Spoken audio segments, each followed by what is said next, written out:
Cervical pain, அதாவது கழுத்து வலி. இந்த மாதிரி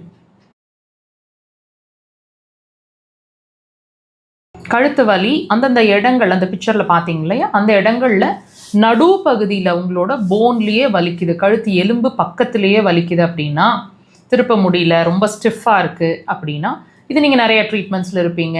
ட்ரீட்மெண்ட்ஸ் எடுக்கிற வரைக்கும், மருந்துகள் எடுக்கிற வரைக்கும் வலி கொஞ்சம் குறையிற மாதிரி இருக்கும். திரும்ப மெடிசன்லேருந்து வெளியே வந்தால் மறுபடியும் வலிக்கிற மாதிரி உணர்ந்துட்டுருக்கீங்க அப்படின்னா, இதுக்கான காரணம் என்னன்னு ஃபஸ்ட்டு நீங்கள் தெரிஞ்சுக்கோங்க. மெயினாக இந்த சர்விக்கல் பெயின் வர்றதுக்கு, கழுத்து எலும்பு, கழுத்து சார்ந்த வலிகள் வர்றதுக்கு முக்கியமான காரணம்னு சொல்லப்படுறது சிறுநீர் பைங்க. இப்போ உங்களுக்கு என்னென்ன சிம்டம்ஸ் இருக்கும்னு நான் சொல்கிறேன், நீங்கள் ஜஸ்ட் வாட்ச் பண்ணி பாருங்கள்.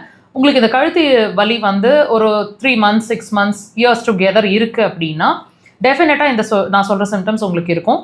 யூரின் போகிறதுல ஏதாவது ஒரு அப்நார்மாலிட்டி, யூரின் அவசரமாக போகிறது, எரிச்சலாக இருக்கிறது, நிறைய தடவைகள் நைட்டில் வந்து தூக்கம் கெடுற அளவுக்கு 2-3 தடவை எந்திரிச்சு யூரின் போகிற மாதிரி இருக்கிறது, பகலில் யூரின் அதிகமாகவோ கம்மியாகவோ இருக்கிறது, இருமுனா தும்முனா உடனே யூரின் லீக் ஆகிடுற மாதிரி இருக்கிறது, சிரிச்சா கொஞ்சம் இறஞ்சு பேசி சிரிச்சா கூட யூரின் லீக் ஆகிடுற மாதிரி இருக்குது, யூரின் போகணுன்னு ஒரு எண்ணம் வந்துச்சுன்னா உடனே எந்திரிச்சு ஓடணும், யூரின் வந்துடுமோன்ற ஒரு அர்ஜென்சி, கண்ட்ரோல் பண்ண முடியாத ஒரு நிலை இருக்கிறது, கண்ணை சுற்றி வலிக்கிறது, கண்ணோட உள்பகுதிகளில் இந்த இடத்துல வலிக்கிறது, அண்ட் மனசுக்குள்ளே இனம் புரியாத பயம், முடி நிறைய கொட்டிகிட்டே இருக்கிற மாதிரி இருக்குது, பாடியில் எக்ஸ்ட்ரீம் டயர்ட்னஸ், ரொம்ப வலிச்சுட்டு ரொம்ப அசதிகளாக மசில்ஸ் எல்லாம் வலிக்கிற மாதிரி இருக்கிறது, இடுப்பில் வலி, இடுப்பு கீழே தெம்பு இல்லாமல் இருக்கிறது, கெண்டை பிடிச்சிக்கிற மாதிரி, கஃப் மசில்ஸ் வந்து இழுத்து பிடிச்சிக்கிற மாதிரி இருக்கிறது, இந்த மாதிரி விஷயங்கள்லாம் இருக்கும். முக்கியமாக உப்பு சுவையிலையும் டிஃப்ரென்ஸ் தெரிஞ்சிட்ருக்கோம்.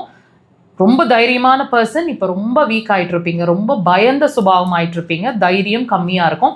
ஸோ நீங்கள் உங்களோட கழுத்து பிரச்சனையை, கழுத்து வலியை சரி பண்ணணும் அப்படின்னு சொன்னால் கொஞ்சம் வித்தியாசமாக திங்க் பண்ணி இந்த விஷயங்கள் உங்களுக்கு இருக்கான்னு வாட்ச் பண்ணுங்கள். அக்குபஞ்சர் ஒரு சிறந்த தீர்வாக இருக்கும்.